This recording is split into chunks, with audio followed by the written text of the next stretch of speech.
Hello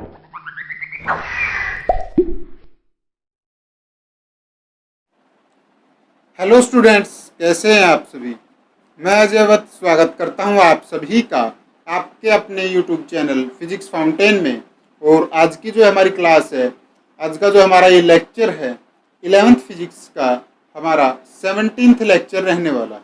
आज से पहले के जितने भी लेक्चर हमारे सब्जेक्ट से रिलेटेड, हमारी क्लास से रिलेटेड जो आए हैं 11th क्लास से रिलेटेड, उन सभी की एक प्लेलिस्ट आपको हमारे चैनल पर मिल जाएगी। तो आप में से जिस किसी के भी वो लेक्चर छूट गए हैं या कुछ उनको समझ में नहीं आया किसी लेक्चर में, तो वो एक बार दोबारा जा कर के उन लेक्चर्स को देख सकता है। तो उन लेक्चर्स की जो प्लेलिस्ट है उसका लिंक आपको ऊपर आई बटन पर क्लिक करके भी मिल जाएगा और नीचे वीडियो के डिस्क्रिप्शन बॉक्स में से भी मिल जाएगा। तो आज का जो हमारा टॉपिक है वो है, जब हमारे पास क्वांटिटीज जो हैं वो किस पावर के अंदर किसी के अंदर दी गई हैं, तो उनको हम किस तरह से जो है सोल्व करेंगे। उनके जो रिलेटिव एरर्स थे, हमने जो पिछली क्लास थी उसमें हमने कैलकुलेट किया था कंप्लीट जो उसकी फिजिकल क्वांटिटी जो थी आपकी, उसको कैसे लिख के दिखाया था, x plus minus del x की फॉर्म में जो है हमने उसको लिख करके दिखाया था। यानी कि रिलेटिव एरर के साथ हमने मेजरमेंट को कवर किया था। लेकिन अगर कोई फिजिकल क्वांटिटी जो आपकी वो किसी पावर में दी गई है, जैसे यहाँ पर क्या लिखा गया है कि सम पावर के अंदर, किसी पावर के अंदर जो है वो क्वांटिटी जो आपकी दी गई है, तो उसको हम कैसे एक्सप्लेन करेंगे, उसके बारे में कैसे हम बता पाएंगे। तो आज के लेक्चर में यही बात जो है, इसी से रिलेटेड जो है वो डिस्कशन रहने वाला है। आइए अब स्टार्ट करते हैं और देखते हैं कि जब हमारे पास कोई फिजिकल क्वांटिटी जो है वो किसी पावर में दी गई है, इन द सेंस मान लीजिए कि हमारे पास कोई क्वेश्चन जो है वो दिया गया है a की पावर p, b की पावर q और नीचे c की पावर r करके कोई क्वेश्चन जो है वो हमें दिया गया है। इस फिजिकल क्वांटिटी के अंदर हम डेल एक्स को कैसे फाइंड आउट करेंगे। ठीक है, हमारे पास ये कोई जो रियल वैल्यू कहें ऐसी दी गई है, लेकिन उसका हमें डेल एक्स फाइंड आउट करना है, तो वो कैसे करेंगे।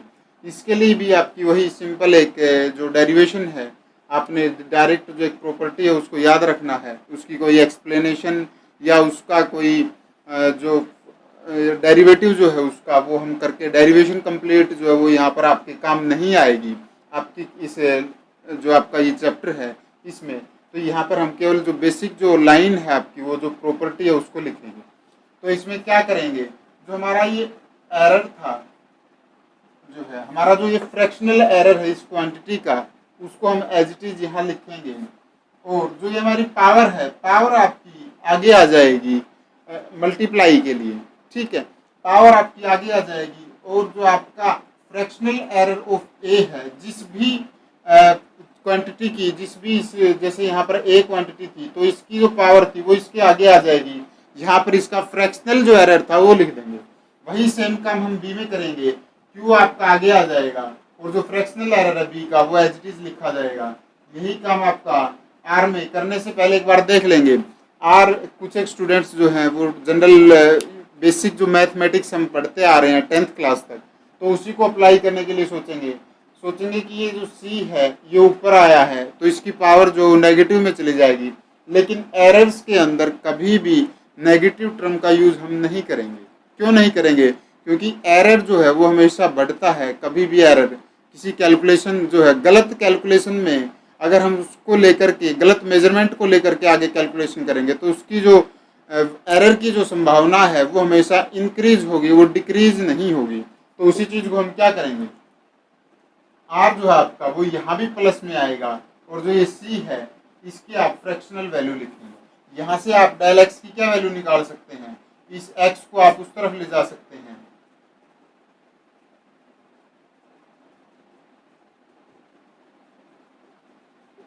ये हो गया हमारा डेल एक्स का सॉल्यूशन। ठीक है, ऐसे हम डेल एक्स की पावर की जो वैल्यू है आपकी वो इसे पावर्स की टर्म के अंदर निकालेंगे। ठीक है, तो आपका जो फॉर्मूला था उसमें क्या है, अब आप इस फॉर्मूले को कहाँ यूज कर सकते हैं, अपने जो मल्टीप्लिकेशन वाला और जो डिवीजन वाला जो रूल था उसमें भी आप अप्लाई कर सकते हैं। कैसे कर सकते हैं आप देख सकते हैं, एक्स की वैल्यू ही तो आपकी चेंज होगी बस, बाकी और तो ये वही सेम प्रॉपर्टी है, सेम तरीका है। वहाँ पर पावर्स 1 थी तो आपने कुछ नहीं लगाया था, डायरेक्ट लिखा था। यहाँ पावर्स कुछ ना कुछ दी गई हैं तो इसलिए हमने उसका जो कोफिशिएंट लगा लें या उसकी जो पावर थी उसको हमने जो है वो एज इट इज़ लिख लिया है मल्टीप्लाई के लिए। ठीक है, एक टर्म तो ये आपकी थी, इसको आप एक बार नोट डाउन कर लो। नेक्स्ट फिर देखते हैं कि हमारा जो परसेंटेज एरर था उसको हम कैसे कैलकुलेट करेंगे इन टर्म्स का। इसी में आगे कंटिन्यू करूंगा मैं ब्लैक मार्कर से, ताकि आपको थोड़ा सा डिफ्रेंशिएशन जो है उसमें डिफरेंस जो है आपको नज़र आ जाए। अब जब हम इस क्वांटिटी को, अगर हमारा जो था ये हमारा क्या आ गया, ये फाइनल रिजल्ट आ गया किसके लिए, हमारा डेल एक्स के लिए। ठीक है, ये हमारी डेल एक्स की वैल्यू आ गई। ठीक, ये कंप्लीट है, केवल एक्स नहीं, ये कंप्लीट जो ब्रैकेट के अंदर है ये वैल्यू आपकी डेल एक्स की आ गई। अब अगर हम इस वैल्यू को, जो ये हमारी फ्रैक्शनल एरर की जो वैल्यू थी, अब हम इस पर अगर डेफिनेशन जो हमने फर्स्ट जो क्लास थी एरर एनालिसिस से रिलेटेड, उसमें हमने क्या किया था कि परसेंटेज एरर क्या होगा, फ्रैक्शनल एरर को जब 100 से मल्टीप्लाई कर दें तो वो हमारा क्या आएगा, परसेंटेज एरर आ जाएगा किसी फिजिकल क्वांटिटी का। अब अगर हम इस सारी की सारी जो ये आपकी क्वांटिटी है, ये जो है इस टर्म्स को, ये क्या हमारी फ्रैक्शनल एरर थे, इन फ्रैक्शनल एरर को अगर हम 100 से मल्टीप्लाई करते हैं तो क्या आएगा आपके पास, del X by X into 100 is equal to P del A by A into 100 plus Q del B by B into 100 plus R del C by C into 100। तो ये आपके पास क्या आ जाएगा। अब इस चीज को आप क्या लिखते थे, ये चीज क्या थी आपकी, ये फ्रैक्शनल एरर था, इसको 100 से मल्टीप्लाई कर दिया, तो यहां से हम क्या लिख सकते हैं इस चीज को, percentage error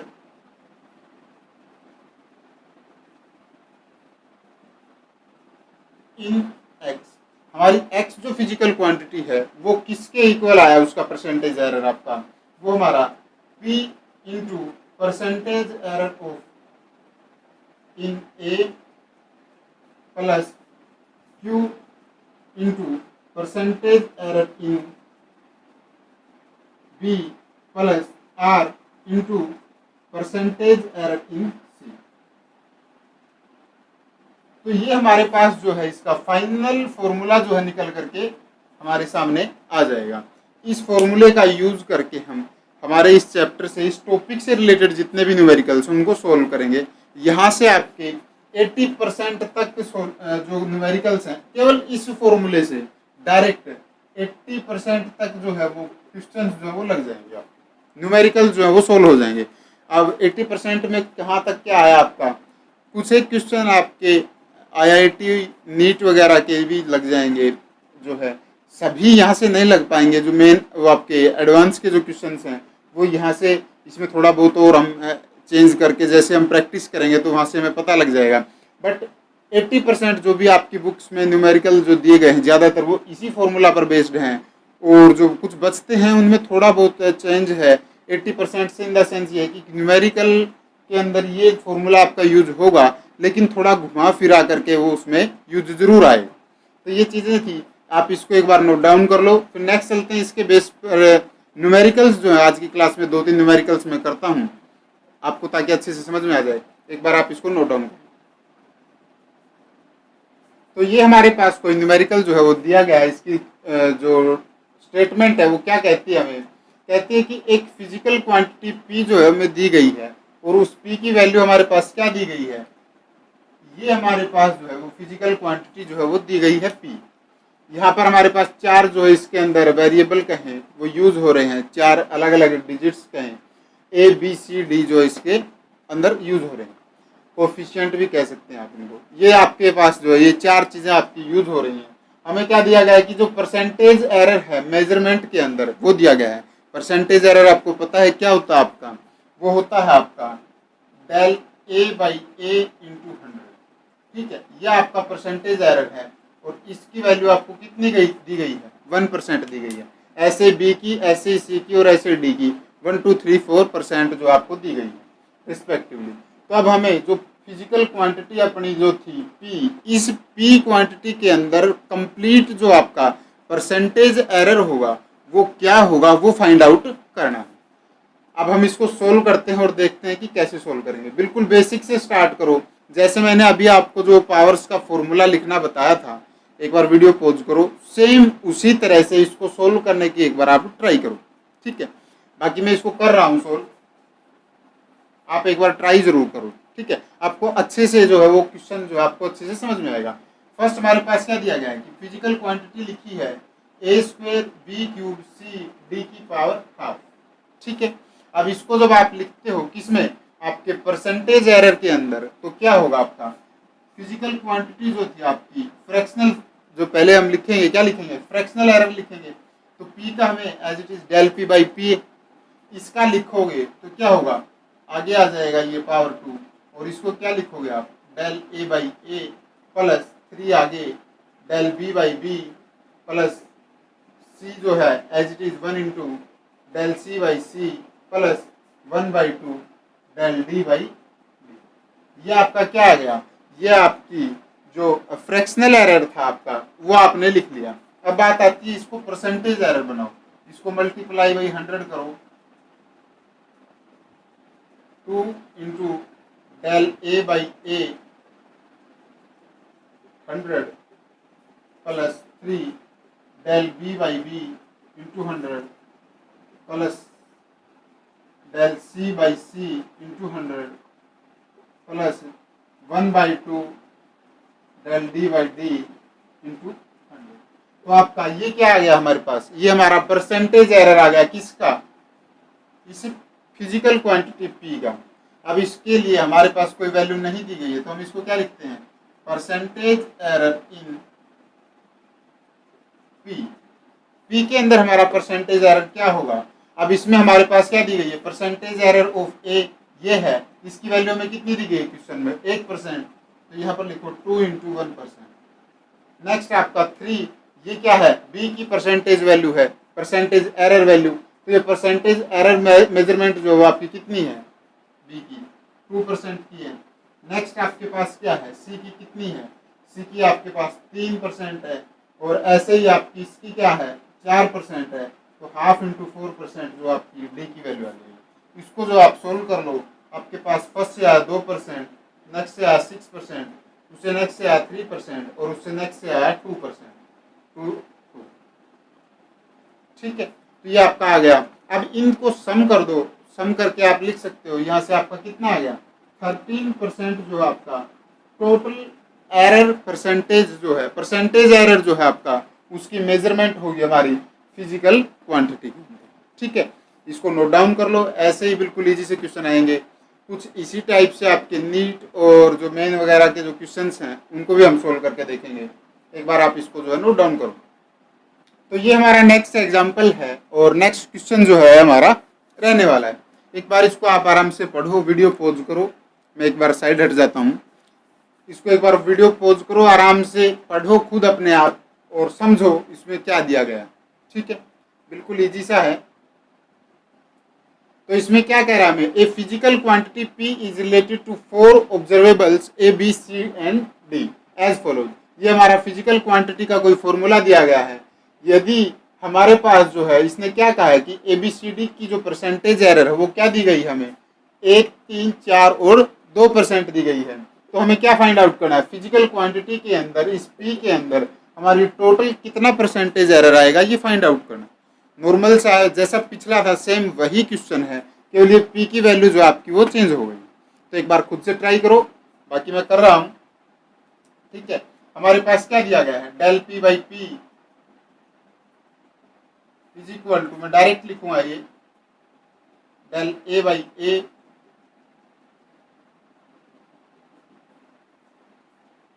plus 2 del b by b into 100 plus 1 by 2 del c by c plus 1 by 2 del d by d। तो ये जो है हमारे पास ये फॉर्मूला जो था इसका दिया था, इसके अकॉर्डिंग हमने इसकी क्या वैल्यू लिख दी है, परसेंटेज एरर की जो हम मेजरमेंट करेंगे वो वैल्यू डायरेक्ट हमने लिख दी। तो यहाँ से आपका क्या आ जाएगा, परसेंटेज एरर इन p क्या आएगा,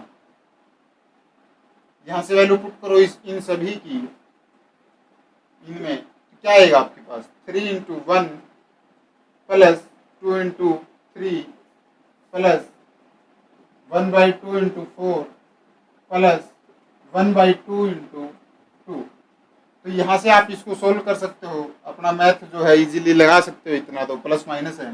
यहाँ से 3% आएगा, यहाँ से 6% आएगा, यहाँ से आपका 2% आएगा और यहाँ से आपका 1% जो है वो आएगा। अब इसको जो आप सोल्व करके लिख दो, एडिंग नॉर्मल एडिशन है, ठीक है। इसको लिखोगे तो आपके पास क्या आ जाएगा, 12% जो है आपकी वैल्यू में टोटल एरर आ जाएगा, ठीक है। अभी एक नेक्स्ट जो क्वेश्चन है उसको मैं देता हूँ, वो आपका नीट 2019 का एक क्वेश्चन है, उसको मैं लिखूंगा। एक बार आप इसको आपने सोल्व कर लिया होगा, इसको कर लो। नेक्स्ट में वो क्वेश्चन लिखता हूँ, ध्यान से पढ़ेंगे, केवल ऐसा ही क्वेश्चन है, केवल ये वैल्यूज जो आपकी पी की वैल्यू जो वो बदल जाएगी कुछ, ये इसमें कोई ज़्यादातर चेंज क्यों नहीं आ रहा है। पिछले में भी 1 2 3 4% थी, इस बार भी 1 2 3 4 5% है। क्यों है ऐसा? ऐसा इसलिए है कि हमारा जो ये रिजल्ट है, इसकी वजह से जो टोटल परसेंटेज एरर आया आपका, वो कितना तक जा रहा है, 12% तक जा रहा है। जब हमारी जो भी कोई कैलकुलेशन होती है, कोई भी मेजरमेंट होती है, उसको अगर हम साइंटिफिक रूप से देखें तो वो कहाँ तक आपकी सही होती है। एरर की भी एक लिमिट होती है कि वहाँ तक अगर आप उसमें एरर पाया जाता है तो उसको मान्य कर देंगे और उसको जो है उसमें एरर दिखा देंगे। लेकिन उससे ज़्यादा, उस लिमिट से ज़्यादा जो आपका वो चला जाएगा तो उसकी बात, उसका मतलब ये है कि आपका कोई ना कोई इंस्ट्रूमेंट गलत है, या फिर आपने जिस जगह पर या जैसे आपने उसकी जो मेजरमेंट ली है, वो बंदा जो लेने वाला जो मटेरियल था वो भी गलत है। तो इस वजह से वो फॉल्ट क्या आ जाता है, वो मेजरमेंट फॉल्ट आ जाता है। वो जो टोटल मेजरमेंट जो हमने आउटकम ली है, जो वैल्यूज हमने निकाली हैं, उनमें एरर कम, और जो लापरवाही जो है, जो गलती है, वो किसकी, जो फॉल्ट नजर आता है वो किसका आता है, वो जो मेजरमेंट को काउंट कर रहा है उसका फॉल्ट जो है वो वहां पर निकल करके आता है। इसीलिए कोई भी वैल्यू जब भी आप ज़्यादातर निकालेंगे, 20% से ज़्यादा जो है उसकी वैल्यू मैक्सिमम से मैक्सिमम जो है वो 20% से ज़्यादा नहीं जाएगी। हाँ, कुछ एक न्यूमेरिकल्स में जानबूझ करके एग्जामिनर आपको पजल करने के लिए, कैलकुलेशन आपकी बड़ी करने के लिए वो उसकी वैल्यू को आप चेंज कर सकता है, अप ले जा सकता है। बट एक्चुअलिटी यही है इसके पीछे कि हमारा एरर जो है वो लगभग 10% तक ही वैलिड रहता है। जैसे भी हम आगे एक्सपेरिमेंट्स भी करेंगे आपकी क्लासेस +1 +2 में, तो उसमें जो भी एक्सपेरिमेंट हम फाइंड आउट करेंगे तो उसमें हमारे पास अगर एरर << 5% है तो ही आपका एक्सपेरिमेंट सही है, अन्यथा आपका जो एक्सपेरिमेंट है वो गलत माना जाएगा। तो ये सारी चीज़ें जो है हम इस चीज़ के अंदर जो है वो लेकर के चलते हैं। इसीलिए हमारी ये वैल्यूज जो हैं 1%, 2%, 3%, 4%, यहाँ तक ये इसके अराउंड ही जो है वो घूमेंगे, रिवॉल्व करेंगे, ठीक है। तो इसको नोट डाउन करो, फिर नेक्स्ट चलते हैं। अगला मैं क्वेश्चन लिखता हूँ। तो ये नेक्स्ट आपका क्वेश्चन है, थर्ड क्वेश्चन। ये क्वेश्चन जो आपका नीट 2019 का जो एग्ज़ाम हुआ था उस एग्ज़ाम के अंदर आया था, और इसके जो ये ऑप्शंस हैं 4, इसमें थोड़ा बहुत अप डाउन हो सकता है क्योंकि मैंने अपनी ओर से लिखे हैं। बट आपका ये जो क्वेश्चन है ये आपका इस एग्ज़ाम से आया हुआ है, ठीक है। तो आप इसको एक बार वीडियो पॉज करो। सेम क्वेश्चन है जो पहले 2 क्वेश्चन किए हमने, वैसे ही आपका ये क्वेश्चन भी सोल्व होगा। एक बार खुद से करो और उसको जो है आंसर उसका जो है फाइंड आउट करने की आप ट्राई करो। ऑप्शन जो आप उस पर टिक लगाओ, ठीक है। तो चलते हैं आगे, नेक्स्ट देखते हैं इसमें क्या आएगा आपका। हमारे पास क्या निकालना है, हमें del(x/x) × 100 निकालना है, ये फाइंड आउट करना है। तो हमारे पास क्या दिया गया है, del(a/a) × 100 plus 1/2 del(b/b) × 100 plus 1/3 del(c/c) × 100 plus 3 del(d/d) × 100। तो ये चीज़ें हमने, हमारा जो बेसिक फॉर्मूला था वो लिख दिया। यहाँ से आप डायरेक्ट अब इनकी वैल्यूज जो है इन सभी की आपको दी गई है, वो डायरेक्ट आप यहाँ पर लिख सकते हैं। तो यहाँ से आपके पास क्या आएगा, ये हमारे पास क्या है 1 2 3 4, डायरेक्ट 2 × 1, 1/2 × 2, 1/3 × 3 प्लस 3 × 4। ये आपका, इसको सोल्व करो, ऐड कर दो, ये आपका आंसर आ जाएगा।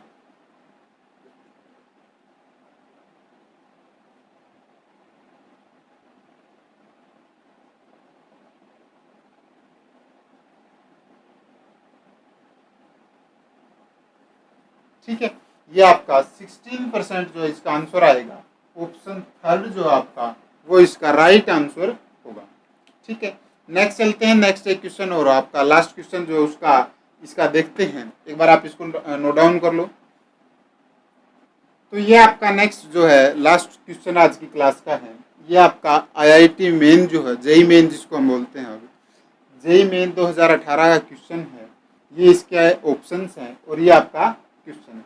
क्वेश्चन को एक बार आप आराम से पढ़िए, सेम क्वेश्चन है, बस इसमें जो फॉर्मूला है आपका वो हिडन है। तो एक बार आपको क्वेश्चन को पढ़ करके उस फॉर्मूले को फाइंड आउट करना है जिसमें हमने मैक्सिमम परसेंटेज एरर निकालना है। एरर देखो, पहले एक बार इस क्वेश्चन को जो है डायरेक्ट जो लैंग्वेज है इसकी उसको पढ़ो। इसमें क्या कह रहा है हमें कि the density of a material in the shape of A cube, यानी कि किसी क्यूब की बात हो रही है, shape of A cube is determined by measuring 3 sides of the cube and its mass, यानी कि यहाँ पर इसकी साइड्स क्यूब की और किसकी मास की भी बात हो रही है।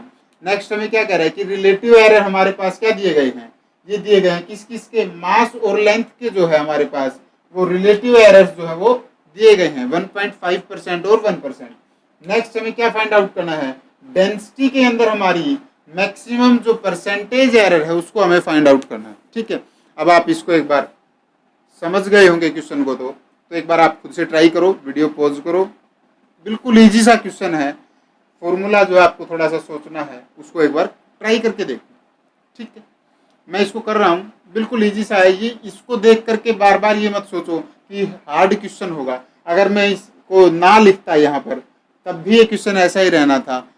बस ये आप सोच रहे होगे कि ये जेईई मेन का क्वेश्चन है तो पता नहीं कैसा क्वेश्चन होगा, बिल्कुल नॉर्मल सा क्वेश्चन है, एक बार आप खुद से ट्राई करके तो देखो। ठीक है, इसको देखते हैं, हमें क्या कहा गया है कि शेप है, कैसी शेप है, क्यूब की शेप है, तो क्यूब बनाओ और देखो उसमें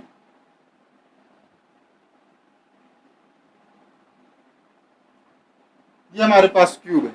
अब क्यूब का हमें पता है कि लेंथ ब्रेथ और हाइट जो है इसकी वो सेम होती है, ये एल है, ये भी एल है, और ये जो हाइट है इसकी ये भी आपकी एल है। तो हमें क्या दिया गया है, लेंथ के अंदर हमें एरर परसेंटेज दी गई है, कितनी है हमारी 1% है। तो हम यहाँ से लिख सकते हैं del L by L into 100 जो है हमें क्या दिया गया है, वो दिया गया है हमें 1%। ठीक है, नेक्स्ट हमें क्या दिया गया है, इस क्यूब के अंदर जो मास है, इसका मास जो हमें दिया गया है वो क्या दिया गया है, इसके अंदर जो मास है वो हमें क्या दिया गया है, m से हम उसको लिखेंगे और उसकी वैल्यू क्या दी गई है हमें, del m by M into 100 जो है इसकी वैल्यू हमें दी गई है 1.5%। ठीक है, आपकी ये वैल्यू हमारी मास की दी गई है और ये वैल्यू आपकी लेंथ के एरर की दी गई है, परसेंटेज एरर की दी गई, ये दोनों वैल्यू दी गई है। अब बात आती है कि हमें किस चीज के अंदर फाइंड आउट करनी है, ये दो चीजें तो दे दी, अब इन दो चीजों का यूज कहाँ होना, अपनी डेंसिटी में। डेंसिटी का फॉर्मूला आपको याद होगा, यहाँ पर हम डेंसिटी को किससे डिनोट करवा रहे हैं, हमसे ये डी से डिनोट करवा रहे, तो हम डी लिखेंगे। तो हमें फाइंड आउट क्या करना है, डेंसिटी डी जो है आपकी, पहले हम लिख देते हैं कि डेंसिटी का फॉर्मूला क्या होगा।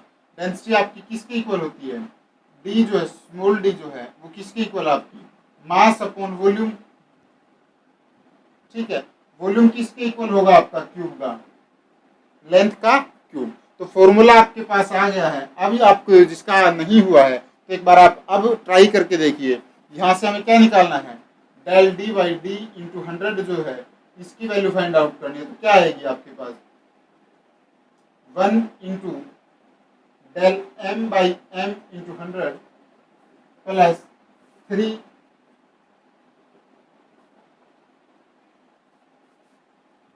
Del L by L into 100। ठीक है, ये वैल्यू आएगी। इसको जब आप सोल्व करोगे तो क्या आएगी, यहाँ पर लिख रहा हूं मैं, यहाँ से आपके पास क्या आएगा, परसेंटेज एरर इन डी क्या आएगा आपका, वो आएगा 1 एज इट इज 1 इंटू अपना कितना था 1.5 दिया गया था, किसका, मास के अंदर जो परसेंटेज एरर था वो क्या था आपका 1.5%। वही बात करें नेक्स्ट का आपका कि 3 into del L by L, del L by L into 100 क्या दिया गया 1%, तो ये आपका आ गया 3 इंटू 1%। तो यहाँ से आपका क्या आ जाएगा 1.5% प्लस 3%, इसको जब आप सोल्व करोगे तो आपके पास क्या आ जाएगा, आपके पास आ जाएगा 4.5%। यह आपकी वैल्यू जो है वो फाइनल जो रिजल्ट है, आउटकम जो है वो आ जाएगी। ऑप्शन डी जो आपका वो राइट आंसर होगा। तो ये बिल्कुल इजी सा क्वेश्चन था आपका। ये क्वेश्चन जो है आपका मेन 2018 जेई मेन 2018 में आया हुआ क्वेश्चन है। तो ऐसे ही नॉर्मल क्वेश्चंस आएंगे 80%, अबव 80% जो आपके क्वेश्चंस जो है वो इसी फॉर्मूले से जो सोल्व हो जाएंगे। ठीक है, नेक्स्ट जो आपकी क्लास होगी उसमें कुछ एक न्यूमेरिकल्स और ट्राई करेंगे, कोशिश रहेगी कि उसमें हम वो क्वेश्चंस जो है उनको सोल्व करेंगे। ठीक है, तो आज के लेक्चर में बस यहीं तक। उम्मीद करता हूँ कि आपको ये लेक्चर अच्छा लगा होगा, और इस लेक्चर को यहाँ तक देखने के लिए आपका बहुत बहुत शुक्रिया। अगर आपको ये लेक्चर अच्छे से समझ में आया और रियल में अच्छा लगा तो प्लीज़ हमारे इस वीडियो को लाइक कीजिए और अपने दोस्तों के साथ शेयर कीजिए, और साथ ही आने वाले वीडियोज़ की नोटिफिकेशन आप तक जल्दी से जल्दी पहुँच सके, इसलिए आप हमारे यूट्यूब चैनल फिजिक्स फाउंटेन को सब्सक्राइब कर लीजिए, ताकि आने वाले लेक्चर्स की जो भी नोटिफिकेशन आपके पास है वो जल्दी से जल्दी पहुंच सके। थैंक यू स्टूडेंट्स, मिलते हैं आपसे नेक्स्ट लेक्चर में नए टॉपिक के साथ। Thank you and take care students.